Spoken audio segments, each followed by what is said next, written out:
Good morning church. Good morning कलीसिया।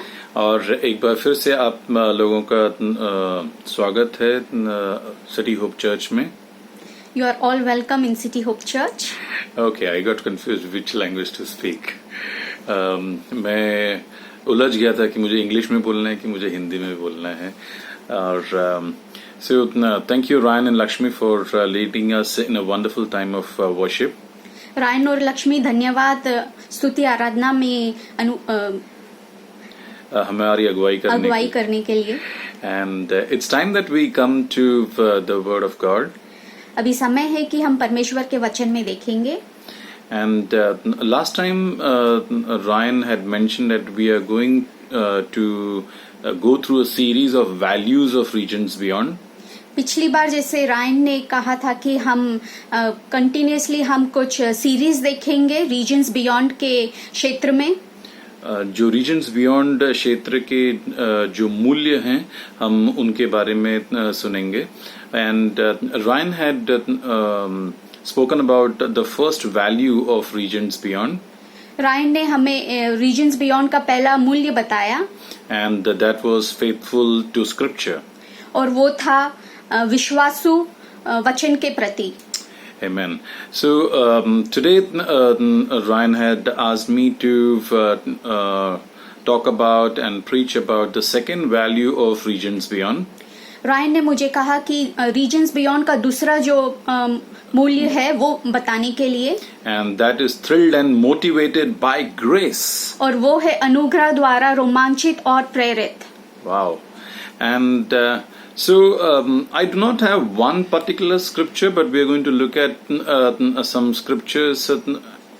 मैं एक वचन में से नहीं बांटूंगा, लेकिन अलग अलग वचन है जिससे हम देखेंगे। And before we go over there, it's very important that we understand what grace is. इससे पहले हम आगे बढ़े, ये जानना जरूरी है कि अनुग्रह है क्या। So the biblical term grace describes God's unmerited love and favor. और वचन के अनुसार अनुग्रह जो है परमेश्वर का प्यार और बिना कमाया हुआ और हमने कोई कीमत नहीं चुकाई उसके लिए, और परमेश्वर की कृपा दृष्टि।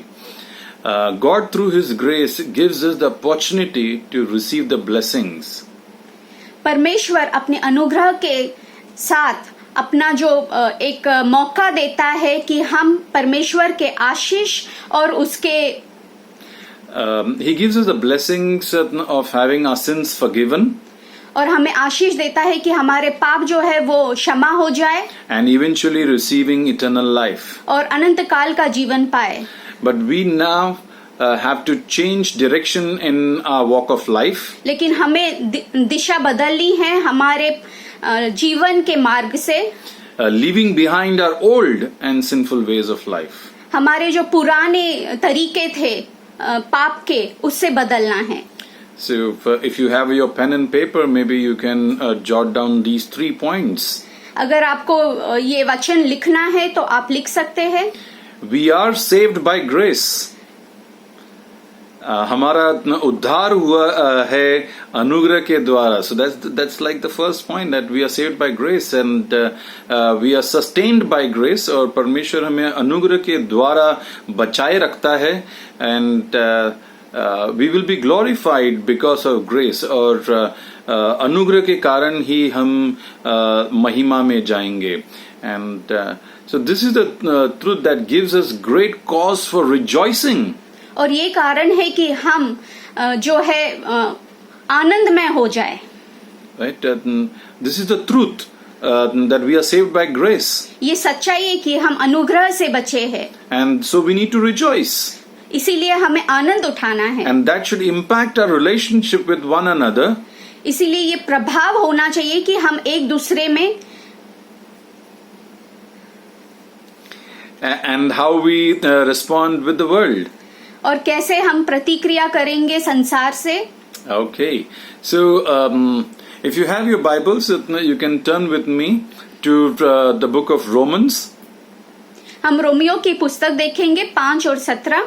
5वां अध्याय 17वां वचन।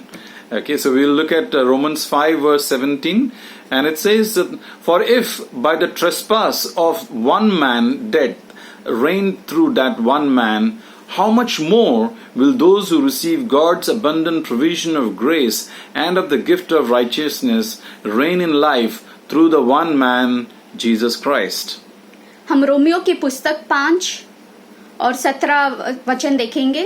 क्योंकि जब एक मनुष्य के अपराध के कारण एक ही मनुष्य के माध्यम से मृत्यु का शासन हो गया, तब इससे कहीं अधिक फैला हुआ है बड़ा अनुग्रह तथा धार्मिकता का वह वरदान जो उनके जीवन से उस एक मनुष्य मसीह यीशु के द्वारा शासन करेगा।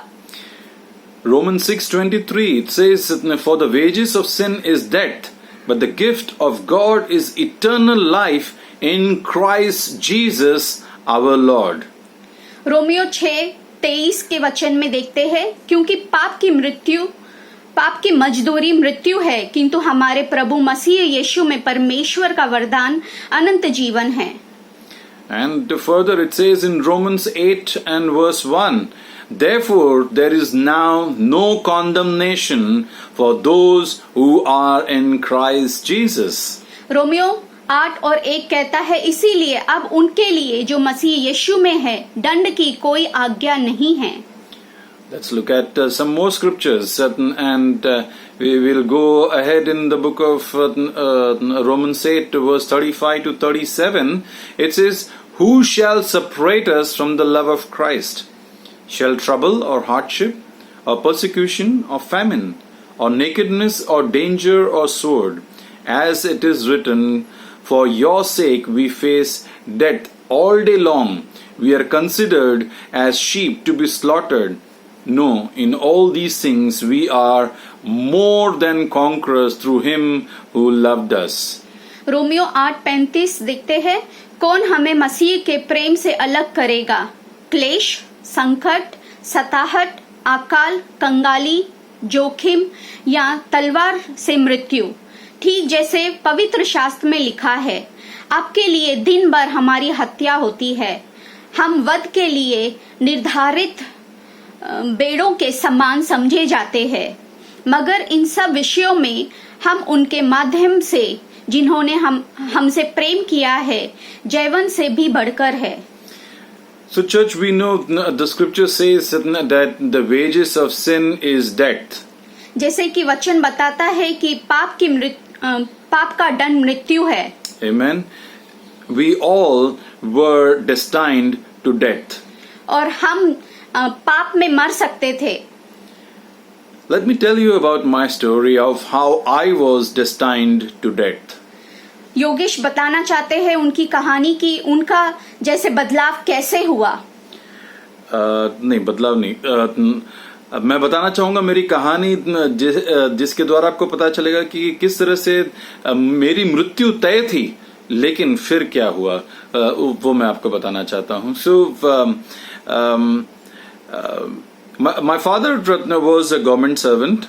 और योगेश के पिता जो है वो सरकारी दफ्तर में काम करते थे। And my father used to work in a different place, and we were staying in Bombay. और वो कई और जगह पे काम करते थे और हम मुंबई में रहते थे। And there was we were going through really financial hardships. हम आर्थिक स्थिति से जा रहे थे। I was brought up in a small village, and then later when I came to Mumbai, all of a sudden I saw all the good things of Mumbai.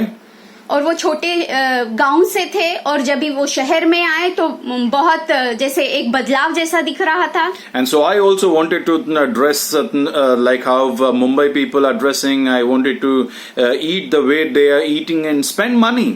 और जैसे मुंबई के लोग कपड़े पहनते हैं वैसे पहनना था और मुझे तैयार वैसे होना था, और जैसे मुंबई के लोग पैसा खर्चा करते मुझे भी वैसे खर्चा करना था। And there I started stealing. और वहां से मैं चोरी करना चालू किया। I used to like chocolates. और योगेश को चॉकलेट्स पसंद थे। And some other sweets. और कुछ मीठे चीजें। Which I do even now.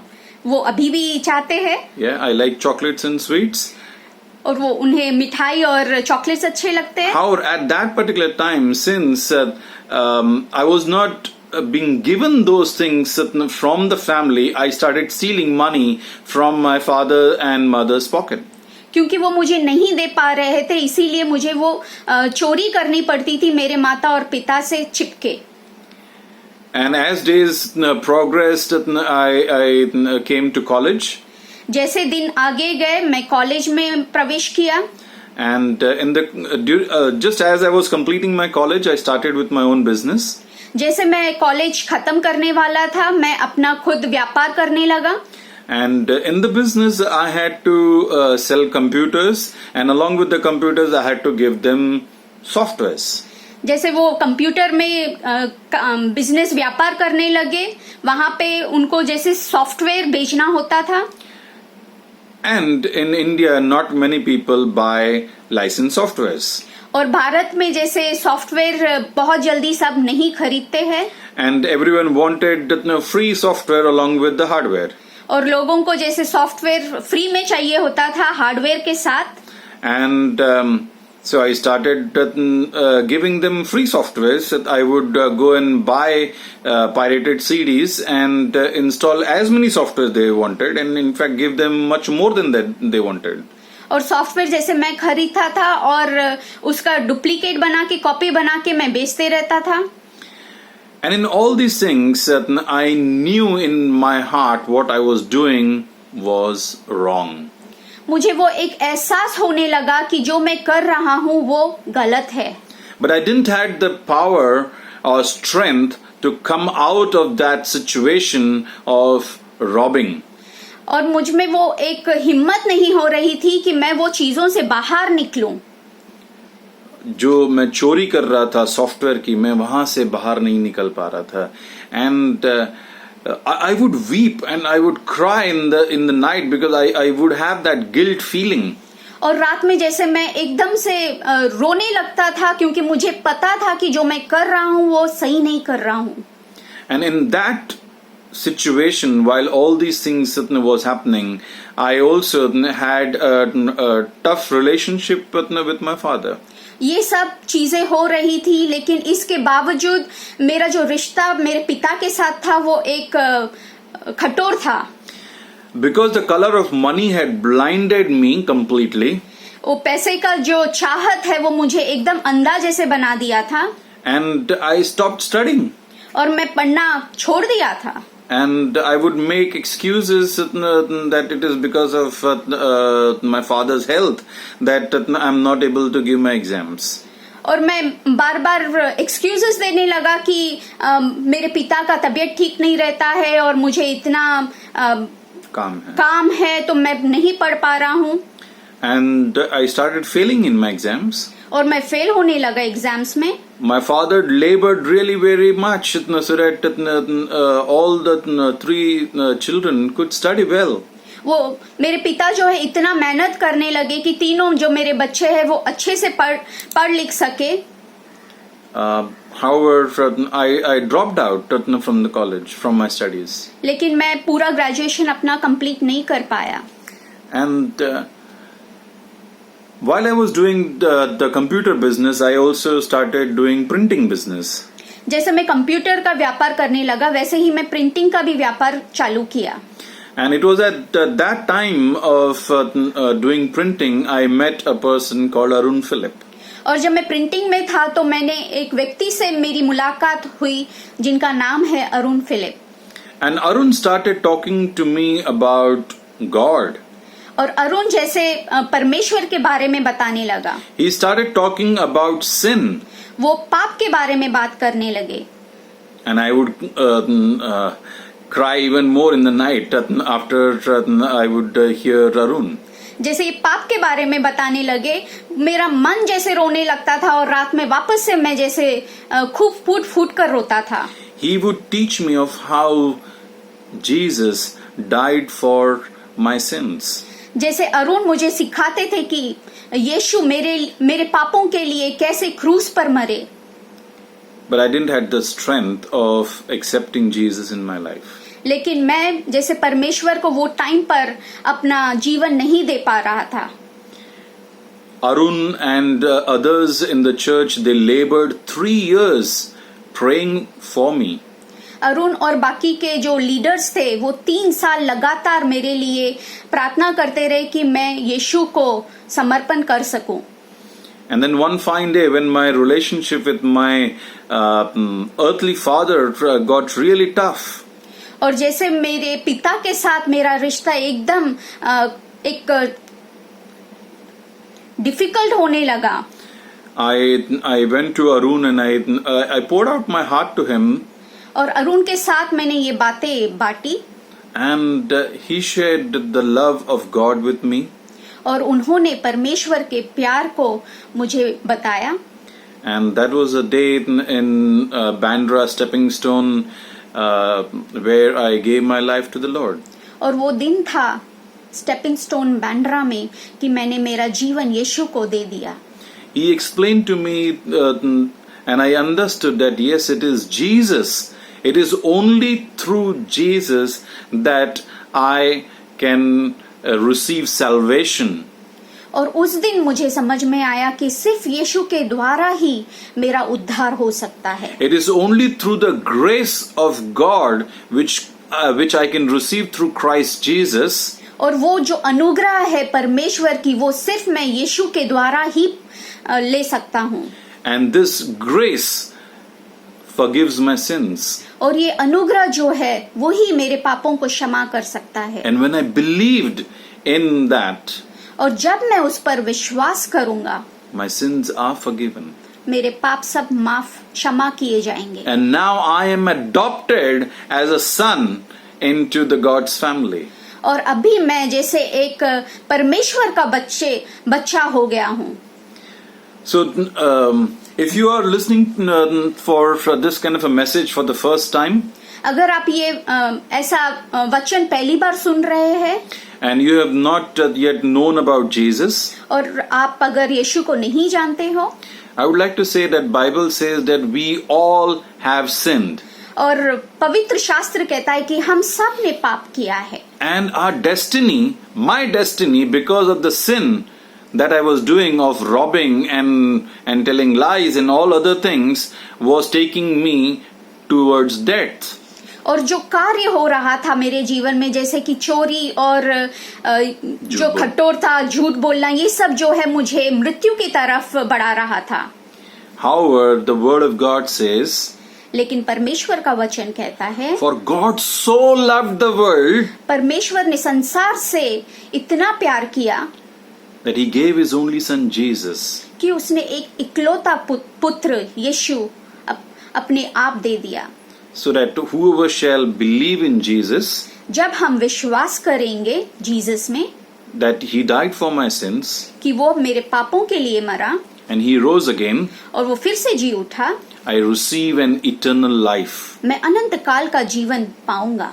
Today you have an opportunity आज आपके पास मौका है to receive that love of God, वो जो प्यार का परमेश्वर का प्यार है उसे आप स्वीकार कर सके.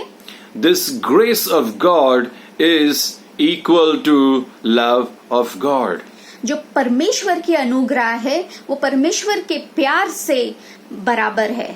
So grace, God's grace first saves, परमेश्वर का जो अनुग्रह है वो पहले बचाता है. and that is what happened to me. और वैसे ही योगेश के जीवन में हुआ. I now know that when I die in my physical body, I will be risen unto Christ. और जब हम ये शरीर में मरेंगे तो हमें पता है कि हम यीशु के साथ जिलाया जाऊंगा मैं.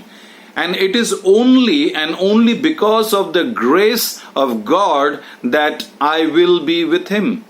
ये सिर्फ और सिर्फ परमेश्वर के अनुग्रह के कारण है कि मैं फिर से वो जीवन पा सकूंगा. God's grace is unconditional. परमेश्वर का अनुग्रह है जो अनकंडीशनल है, बिना शर्त का है. Right? Now God's grace is so amazing that even though the worst sin I might commit in the future, it will not separate me from the love of God.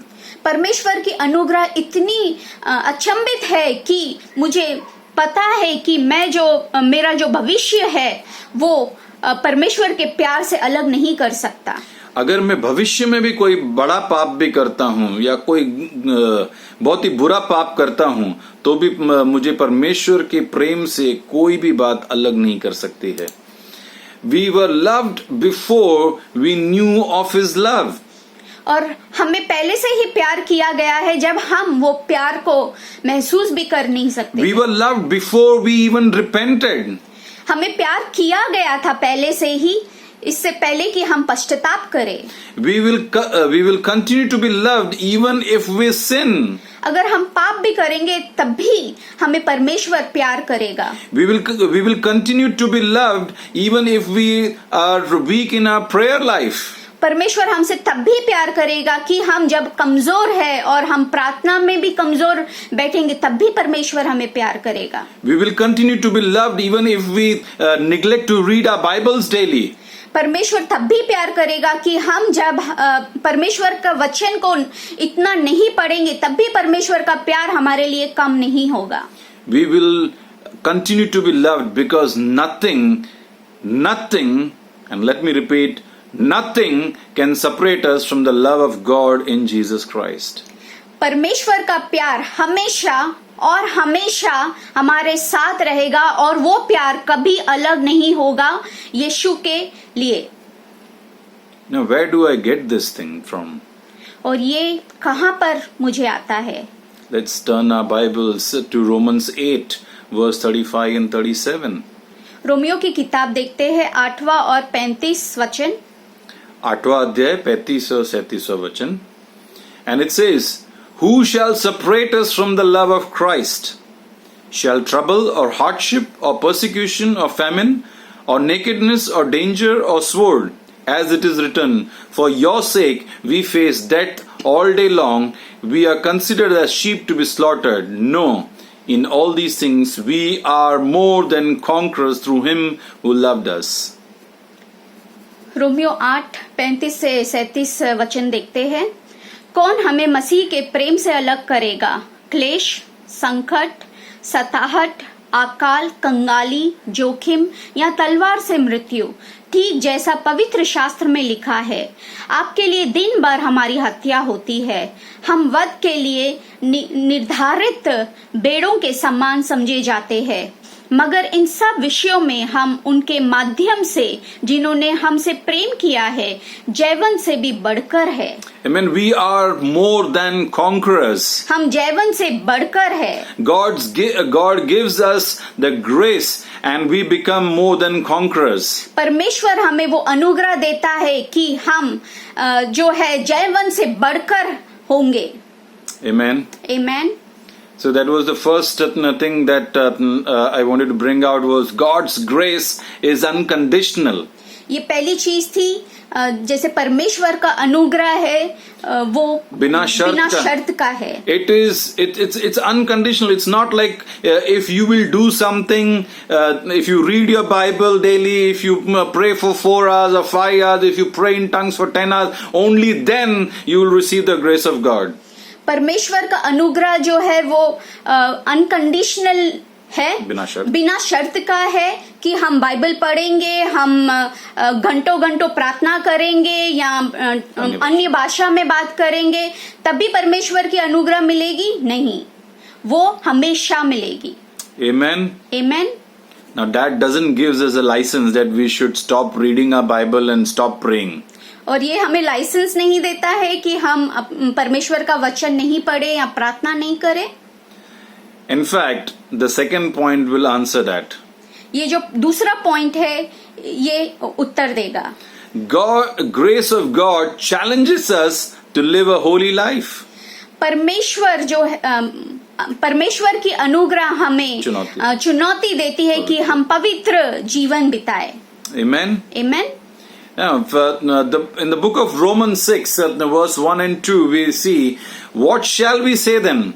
Shall we continue in sin that grace may abound? Certainly not.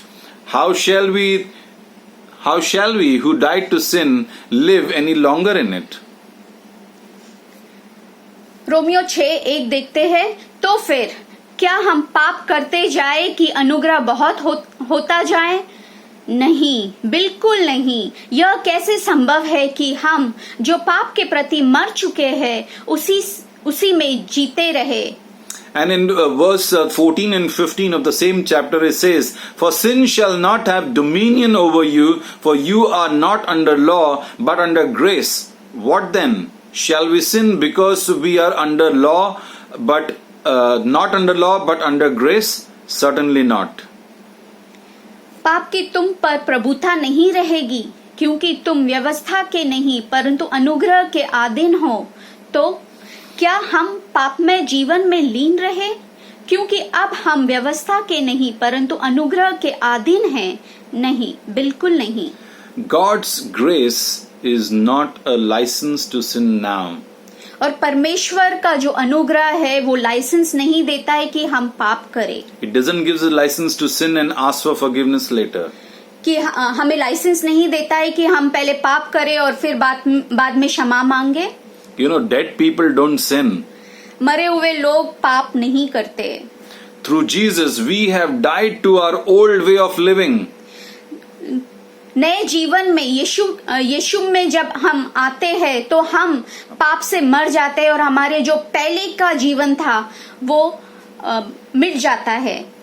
And when we die to our old way of living, we come alive to Christ. और हम पहले जैसे रहते थे उसमें अगर हम बदलाव लाएंगे तो हमारा एक नया जीवन यीशु में होगा। So now that we are God's people, we are no longer slaves to sin. जैसे कि हम अब परमेश्वर के बच्चे हैं तो हम वो पाप के गुलाम नहीं हैं। But we are now slaves to righteousness. लेकिन हम धार्मिकता के गुलाम। That means that we are dedicated to doing what's right instead of doing what's wrong. तो अभी हमें जो चीजें सही है वो करनी है, जो गलत है वो नहीं करनी है। In the book of Titus 2 verse 11 and 12 it says, "For the grace of God has appeared that offers salvation to all people. It teaches us to say no to ungodliness and worldly passions and to live self-controlled, upright and godly lives in this present age." तो Titus 2:11 और 12 देखेंगे। सारी मानव जाति के उद्धार के लिए परमेश्वर का अनुग्रह प्रकट हुआ है, जिसकी हमारे लिए शिक्षा है कि हम गलत कामों और सांसारिक अभिलाषाओं का त्याग कर इस युग में संयम, धार्मिकता और परमेश्वर भक्ति का जीवन जिए। Grace isn't about doing whatever you want and knowing that God will graciously forgive you. और परमेश्वर के अनुग्रह जो है वो नहीं कहती है कि जो चाहिए वो करिए और फिर परमेश्वर आपको क्षमा करेगा। हाँ, yes, God will forgive you. हाँ, परमेश्वर आपको क्षमा करेगा। But we do not continue in sin. लेकिन हमें पाप में लगातार नहीं चलना है। Grace is about receiving power and help from one who is more than able. So God is more than able to help you. परमेश्वर काबिल है कि वो आपको सामर्थ्य देगा कि आप पाप का जीवन से आप दूर रह सकें। Amen. And church, I want to tell you that the way I was living earlier, I was robbing, I was stealing. The day I came to Christ, I came to terms that I will stop putting pirated softwares. कलीसिया मैं ये बताना चाहता हूँ कि जैसे मेरा जीवन था कि मैं चोरी करता था, झूठ बोलता था और जो सॉफ्टवेयर है वो मैं ऐसे मार्केट में बेचता था, लेकिन जब मैं यीशु में आया तो ये सारी चीजें मैंने छोड़ दी। It was earlier I was not able to do it in my own strength. पहले जो है मैं मेरे सामर्थ्य में नहीं कर पा रहा था। Because I kept failing in that. क्योंकि मैं वो लगातार उसमें हार रहा था। But when I received the love of God, when I received the grace of God, that empowered me to say no to ungodliness. लेकिन जब मैं परमेश्वर के प्यार को स्वीकार किया तो तब मुझे हिम्मत आई कि जो गलत काम है उससे मैं परे रहूं। So we are looking at the second values of regions beyond today. तो हम दूसरा मूल्य हम देख रहे थे, क्षेत्र पार का, and that is of thrilled and motivated by grace. और जो वचन है वो है अनुग्रह द्वारा रोमांचित और प्रेरित, इसको हम देख रहे हैं। and so we are understanding about grace. तो हम समझ रहे थे अनुग्रह के बारे में। So grace of God motivates us to do good works. और परमेश्वर की अनुग्रह हमें उत्साहता है कि हम अच्छे काम करें। Now from the background that I come that I belong to or I come from, जैसे योगेश जो अपने बैकग्राउंड से आते हैं, we are constantly told that keep doing good works and that good works will bring you salvation. हाँ, और हम जो विश्वास से आते थे वहां पे कहा जाता था कि आप अच्छे काम करते रहो और आपके पाप क्षमा हो जाएंगे। But the word of God says very clearly that it is only the grace of God which we receive through Christ Jesus that we can receive salvation. लेकिन परमेश्वर का वचन कहता है कि हम अनुग्रह के द्वारा it is through grace of God that we have received salvation. और अनुग्रह के द्वारा हमें उद्धार मिला है। And Ephesians 2:8 and 9, it points out that for by grace you have been saved through faith, and that not of yourselves, it is the gift of God, not of works, lest anyone ever should boast about it. एफिशियन की किताब 2:8 और 9 वचन देखते हैं, क्योंकि अनुग्रह ही से विश्वास के द्वारा तुम्हें उद्धार प्राप्त हुआ है, इसके कारण तुम नहीं, यह परमेश्वर का वरदान है, और यह कामों का प्रतिफल नहीं है कि कोई घमंड करे। So please mark the words, it is not by works that we will receive salvation.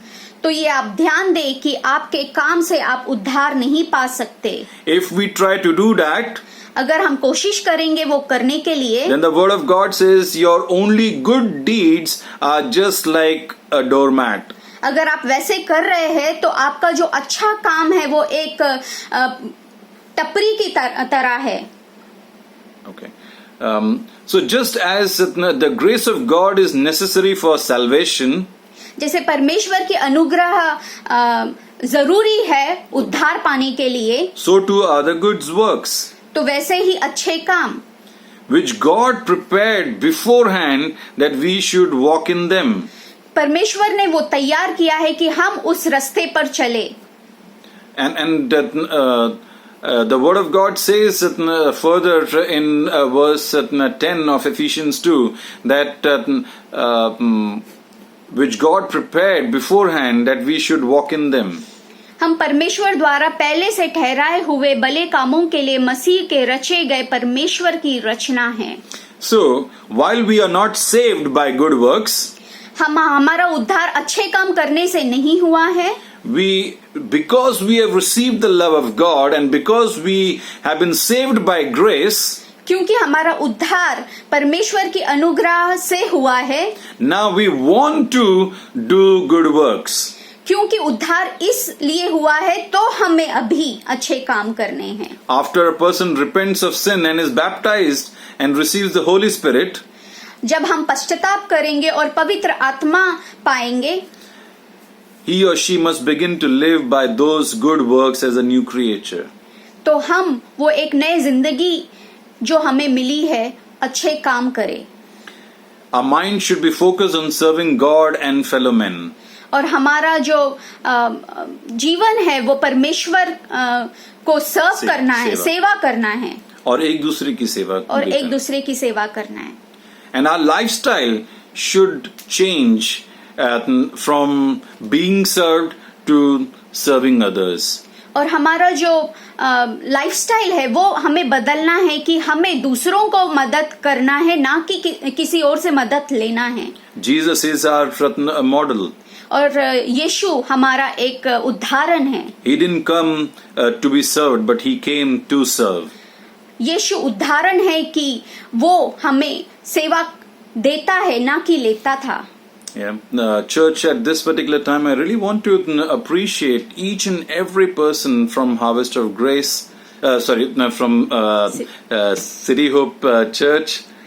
और कलीसिया, मैं बहुत तारीफ करना चाहता हूँ सिटी होप कलीसिया के लिए। I mean, my roots are from Harvest of Grace, so it just comes so naturally to my mouth. जो हमारी जड़ है वो हार्वेस्ट ऑफ ग्रेस से है, तो इसीलिए जैसे वो एक नेचुरली हमें हार्वेस्ट ऑफ ग्रेस मुंह से आता है। But yes, we are very much part of City Hope Church. लेकिन हाँ, हम सिटी होप के भाग है। So yes, City Hope Church, well done in this time of pandemic by reaching out to people, by helping them. City hope कलीसिया, हम आपको शाबाशी देते हैं कि आप गरीबों की मदद की है और ये जो कठिन परिस्थिति है उसमें आप मजबूत खड़े हो। Yeah, we all have been doing good work because we have received the grace of God in our life. हम सब अच्छे काम कर रहे हैं क्योंकि परमेश्वर की अनुग्रह हमारे साथ है। Alright, so let's look at what else grace does. Grace of God motivates us to worship and to serve. आगे देखते हैं कि परमेश्वर की अनुग्रह और क्या कहती है। परमेश्वर की अनुग्रह हमें प्रेरित करती है कि हम आराधना और सेवा करें। Hebrews 12:28. Therefore, since we are receiving a kingdom which cannot be shaken, let us have grace by which we may serve God acceptably with reverence and godly fear.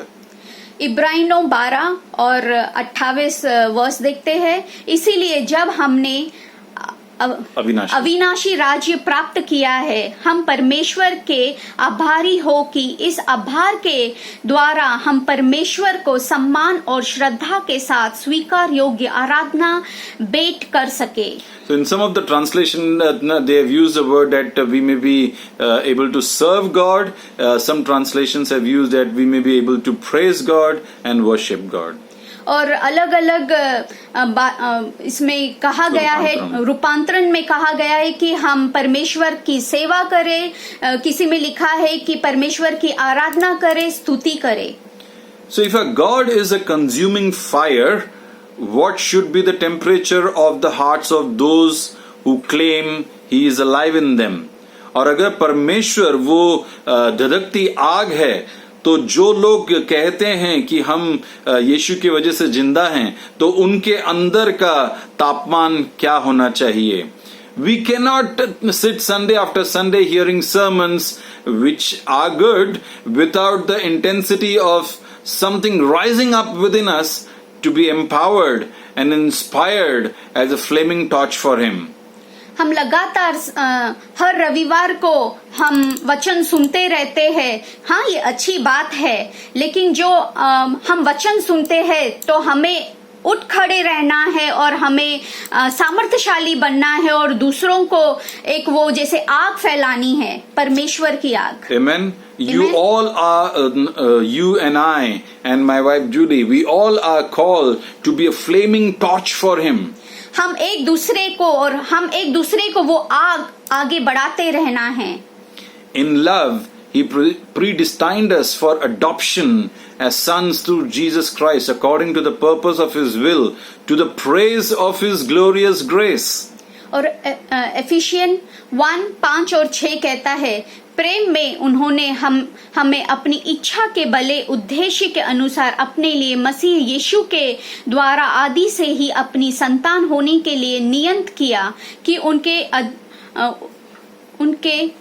अद्भुत अनुग्रह से स्तुति हो, जो उन्होंने हमें अपने उस प्रिय में उदारता पूर्वक प्रदान किया है।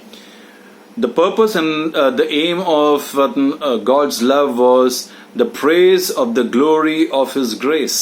और परमेश्वर की योजना जो थी वो अनुग्रह से प्रकाशवान होना, अनुग्रह से स्तुति हो। the praise of the glory of His grace, कि हम लगातार जो अनुग्रह है उसकी स्तुति और उसकी महिमा हो. He loved us this way that we might praise His grace.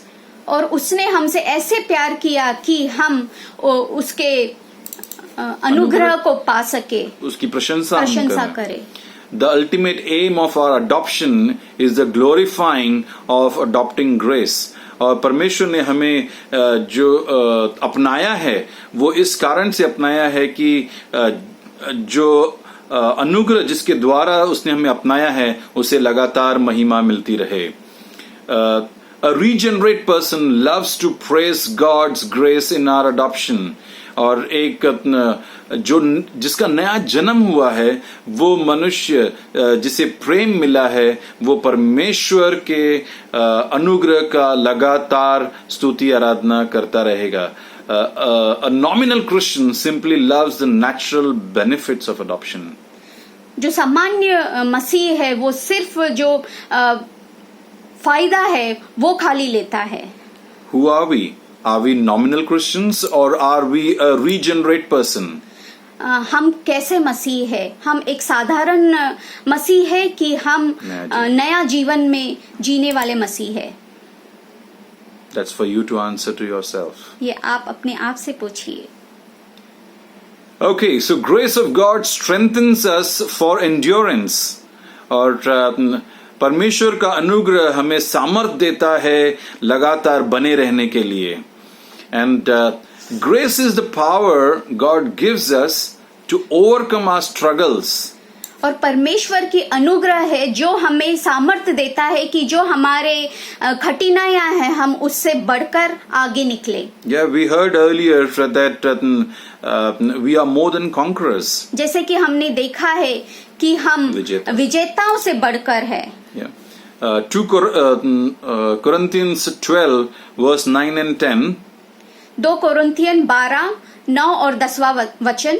Now this is what God, or rather if I put the word Jesus, is saying to Paul. और ये वचन जो है यीशु पॉल से कहता है. My grace is sufficient for you, for my power is made perfect in weakness. Therefore I will boast all the more gladly of my weakness, so that the power of Christ may rest upon me. For the sake of Christ, then, I am content with weakness, insults, hardships, persecutions and calamities. For when I am weak, then I am strong. तो प्रभु का उत्तर था, कमजोरी में मेरा सामर्थ्य सिद्ध हो जाता है, इसीलिए तुम्हारे लिए मेरा अनुग्रह ही काफी है. इसके प्रकाश में बड़े हर्ष के साथ अपनी कमजोरियों के विषय में घमंड करूंगा कि मेरे द्वारा प्रभु का सामर्थ्य सक्रिय हो जाए. मसीह के लिए मैं कमजोरियों, अपमानों, कष्टों, सताहटों तथा कठिनाइयों में पूरी तरह संतुष्ट हूँ, क्योंकि जब कभी मैं दुर्बल होता हूँ तभी मैं बलवंत होता हूँ. Can someone shout an amen? क्या हम amen कह सकते हैं? Can we say amen to insults? क्या हम अपमान को amen कह सकते हैं? Hardships. जो कठिनाइयां हैं. And persecution. जो सताव है. And calamities. और जो ये समय ये चल रहा है पैंडेमिक. और ये जो चुनाव चल रहा है pandemic. We are in times of calamity right now. और हम ये स्थिति में है इस समय. Yeah, and can we say amen? क्या हम amen कह सकते हैं? Yeah, these are the times when we are found to be weak. और ये समय है कि हम अपने आप में कमजोर पाते हैं. But what is Paul saying? I am content with my weakness. लेकिन पॉल कहता है कि मैं मेरे कमजोरियों में मैं खुश होता हूँ. संतुष्ट हूँ. Paul begged God to take away the thorn in his flesh. कमजोर में मेरा सामर्थ्य सिद्ध हो. पौलुस ने जैसे परमेश्वर से प्रार्थना किया कि उसके शरीर में जो कांटा था उसे निकाल दे. And how did Christ respond? Christ responded to Paul saying, "My grace is sufficient for you, for my power is made perfect in weakness." और पॉल जो है वो ऐसे प्रतिक्रिया करता है, कमजोरी में मेरा सामर्थ्य सिद्ध हो जाता है, इसीलिए तुम्हारे लिए मेरा अनुग्रह ही काफी है। छोटा सा करेक्शन, पौलुस नहीं कहता है, यीशु पौलुस को कहता है। जब पौलुस कहता है कि मेरे शरीर में से उस कांटे को निकाल दो, तो यीशु उसे उत्तर देता है कि कमजोरी में मेरा सामर्थ सिद्ध हो जाता है, इसलिए तुम्हारे लिए मेरा अनुग्रह ही काफी है। So the point is not that Paul rose above his pain. लेकिन यहाँ पे जो पॉल है वो अपने दर्द से ऊपर नहीं गया। The point is that he was still weak. लेकिन वो अभी भी कमजोर था। But Christ gave him strength to stand firm and press on. यीशु ने उसे सामर्थ दिया कि वो लगातार बढ़ते रहे। Paul was no triumphant victor over suffering. और पौलुस जो है वो अपनी दुख के ऊपर उस समय विजय नहीं पा रहा था। He was a man who feared and trembled. और पॉल ऐसा व्यक्ति था जो डरा हुआ था और घबरा जाता था। He was whipped and stoned. He was hungry. और वो भूखा था, उसे मारा गया था, उसे पत्थर फेंके गए थे। He was the one who was imprisoned and deserted by his friends. उसे जेल में डाला गया और उसके जो दोस्त थे वो भी हट गए। What is your weakness? आपकी कमजोरी क्या है? Church, I'm asking you, what is your weakness? कलीसिया, आपकी कमजोरी क्या है? Do you tell lies? क्या आप झूठ बोलते हैं? Are you stealing? क्या आप चोरी कर रहे हैं? Do you get angry? क्या आप गुस्सा होते हैं? Do you use profanity? क्या आप गलत भाषा बोलते हैं? Are you addictive to bad habits? क्या आप बुरे आदतों से मजबूर है? I have a weakness. मेरे में कमजोरी है। And I lose my temper very quickly. और मुझे गुस्सा जल्दी आता है। What is the word of God saying? परमेश्वर का वचन क्या कह रहा है? We are supposed to boast in our weakness. हमें जो हमारी कमजोरी है उसे हमें घमंड करना है। And testify of God's grace. और हमें परमेश्वर की अनुग्रह बताना है। That He chooses to use us despite our weakness and not shy away from it. परमेश्वर हमें चुनाव देता है कि हमारी कमजोरियों में भी वो हमें चुनता है। Yeah, we should not shy away from our weaknesses. हमारी कमजोरियों से हमें छुपना नहीं है। I'm not saying that we should be proud of being angry or having a temper. मैं ये नहीं कह रहा हूँ कि हमें घमंड करना है कि मुझे बहुत क्रोध है। बिल्कुल नहीं। बिल्कुल नहीं। But what I'm saying is that you should not feel less deserving of God's love because of it.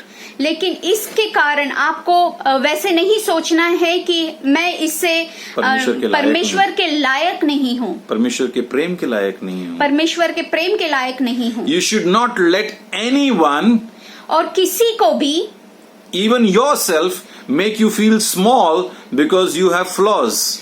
खुद को भी वो छोटा नहीं सोचना है क्योंकि मुझ में ये कमियां हैं। Because we all do have flaws. और हम सब में ये कमियां हैं। This is why God gives us grace. इसीलिए परमेश्वर हमें अनुग्रह देता है। And He sent the Holy Spirit to guide us and daily transform us into His glorious image. और पवित्र आत्मा हमें दिया गया है कि हमें लगातार हमें बदलना है। And transform us into His glorious image. और वो हमारा परिवर्तन करता है ताकि हम उसकी महिमा में स्वरूप में हम बनते जाएं। Your flaws do not disqualify you of God's love and grace. और हमारी जो कमजोरियां हैं वो हमें परमेश्वर के प्यार को अलग नहीं करती है। Secondly, you do not become who God has called you to be through your own strengths. और परमेश्वर जो परमेश्वर ने जिस चीज के लिए हमें बुलाया है हम वो अपने ही सामर्थ्य से नहीं बनते हैं. We are getting so frustrated and angry because we want to get rid of our flaws on our own. और हमारी कमजोरियों से हम अपने आप काम करना चाहते हैं, हमारे गुस्से में हम अपने आप काम करना चाहते हैं. But we can't because we don't have the power or the ability to do so. लेकिन हम नहीं कर सकते क्योंकि हमें वो सामर्थ्य नहीं है. We are the messed up clay. हम एक मिट्टी के समान हैं. जो खराब मिट्टी है वैसे, ठीक है. That is all we are supposed to be. और हम ऐसे ही है. We don't need to come to God all figured out and in shape because God will mold us. और परमेश्वर के पास हम आते हैं तो हमें वो आकार देता है. हम जैसे हैं वैसे हम परमेश्वर के पास आए. And God will mold us the way He wants to shape us, the way He desires us. जैसे वो हमें आकार देना चाहता है, परमेश्वर वो आकार देगा. All you and I have to be is the clay. और तुम्हें और हमें वो एक मट्टी के समान होना है. Grace doesn't teleport me from Egypt into the promised land. और अनुग्रह जो है वो मुझे मिस्र देश से और प्रतिज्ञा की भूमि से लेकर नहीं जाता. Okay, God doesn't teleport me, He doesn't takes me. वो मुझे लेके नहीं जाता है मिस्र देश से प्रतिज्ञा की भूमि में. Grace is what takes me through the wilderness. और अनुग्रह जो है वो मुझे उस मुश्किल समय जो बंजर समय होता है उसमें से मेरी मदद करता है. Grace is given to us from God as a gift to see us through this journey. और परमेश्वर का ग्रेस अनुग्रह हमें दिया है वो एक उपहार की तरह. And grace helps us to endure the process. और हमें अनुग्रह मदद करता है. God will never speed up the process. और परमेश्वर जो है वो प्रक्रिया नहीं करता है. No matter how much you want Him to. चाहे आप जितना भी चाहते हो. God is a God of process. और परमेश्वर जो है वो लगातार प्रक्रिया करता है. And when we reject His process, we reject His grace. जब हम ये प्रक्रिया नकारते हैं तो वो अपनी अनुग्रह बताता है. Because His grace is hidden in His process. और उसका अनुग्रह छिपा हुआ होता है ये प्रक्रिया में. Without the process, we would learn nothing from our pain or struggles. और ये प्रक्रिया से हम जो दर्द है और जो संघर्ष है उससे हम सीखते हैं. Whether it takes you 3 days to overcome your struggles or 3 years. चाहे वो 3 दिन हो या 3 साल हो, जो आपके संघर्ष है उससे वो प्रक्रिया करता है. Please know that God loves you. जानिए कि परमेश्वर आपसे प्यार करता है. His grace is sufficient for you. और उसका अनुग्रह आपके लिए काफी है. He will still use you. वो फिर भी आपका इस्तेमाल करेगा. In your weakness. आपकी कमजोरी में. Provided you are willing to walk with Him. और सिर्फ आपको परमेश्वर के रास्ते में चलना है. Now I'd like to end by saying this. और मैं समाप्त करना चाहता हूँ ये कहकर that grace transforms you. जो अनुग्रह है वो बदलता है. You aren't just forgiven. आप सिर्फ क्षमा पाए हुए व्यक्ति नहीं हैं. God changes you into His likeness. और परमेश्वर आपके जैसा अपने जैसा बनाता है. He gives you a new heart, a clean heart. वो आपको एक नया हृदय देता है और एक साफ हृदय देता है. Which is called a spiritual heart transplant. और जैसे इसे आत्मिक हृदय परिवर्तन, एक नया हृदय मिलना कहा जाता है. And in the book of Ezekiel 11:19 it says, I will give them an undivided heart and put a new spirit in them. I will remove from them their heart of stone and give them a heart of flesh. एजिकियल की पुस्तक में मैं उन्हें एक साथ लाऊंगा और उन्हें एक व्यक्ति सा बनाऊंगा. मैं उनमें नई आत्मा भरूंगा. मैं उनके पत्थर के हृदय को दूर करूंगा और उसके स्थान पर सच्चा हृदय दूंगा. Knowing and enjoying the grace of God is personally transforming. हम परमेश्वर की अनुग्रह को जानेंगे तो हमें वो एक बदलाव मिलेगा. Developing good habits of prayer and Bible study will keep the beauty and wonder of grace as the fuel for service. जैसे हम परमेश्वर में आगे बढ़ते रहेंगे प्रार्थना करने से, परमेश्वर का वचन बढ़ने से, तो वो एक जो अनुग्रह है वो एक खूबसूरत लगेगा और वो हमारे सेवा का एक ईंधन बनेगा. Transformation is not our work, जो बदलाव है वो हमारा काम नहीं है, but it's God's work in us. और परमेश्वर का काम है हमारे में. Yet it does not occur without our participation. लेकिन ये नहीं होगा कि हम उसमें शामिल ना हो. Our simple repetitive actions, और हमारे जो लगातार बार बार जो हम करते हैं, spiritual practices and habits, आत्मिक आदतें, such as participating in church life, जैसे कि कलीसिया का जीवन जो है उसमें, by worshiping, reading scripture, learning to pray, और लगातार हम परमेश्वर का वचन पढ़े और स्तुति आराधना करें और प्रार्थना करना सीखे, doing humble service in generous kindness, और परमेश्वर की सेवा और दीनता का काम करें.